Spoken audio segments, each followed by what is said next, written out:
হাতে গোনা আর কিছু ঘন্টা বাকি, তারপর শুরু হচ্ছে অষ্টাদশ লোকসভা নির্বাচন। 19 এপ্রিল পশ্চিম ত্রিপুরা লোকসভা আসনে ভোট গ্রহণ অনুষ্ঠিত হবে।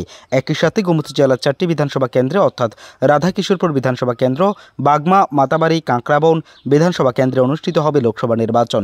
লোকসভা নির্বাচন 19 এপ্রিল তারিখে গোমতী জেলার 244টি ভোট কেন্দ্রে সকাল 7টা থেকে বিকাল 5টা পর্যন্ত ভোটদান প্রক্রিয়া অনুষ্ঠিত হবে।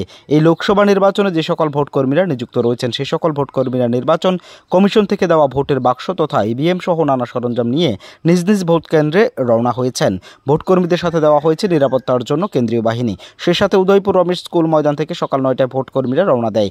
দুপুর গড়িয়ে বিকেল হয়ে গেলেও ভোটকর্মীরা তাদের প্রত্যেকটি ভোটে গিয়ে পৌঁছানো পর্যন্ত গোমতী জেলা প্রশাসন থেকে শুরু করে জেলা পুলিশের বিভিন্ন আধিকারিকরা উদয়পুর রমেশ স্কুল ময়দানে গোটা বিষয়টি তদারকি করেন।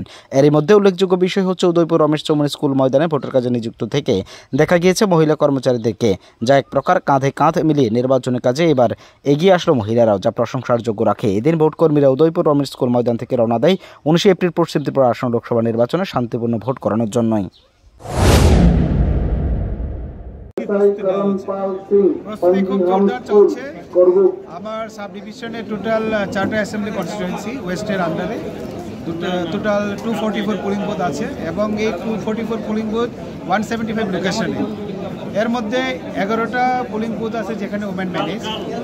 প্রত্যেকটা যে লোকেশনগুলি 125টা লোকেশনেই সিএপিএফ এর ব্যবস্থা করা হয়েছে।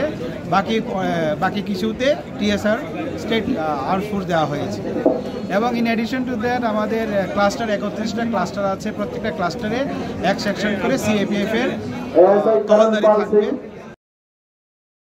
Bureau report, as Bharat live 24 hours.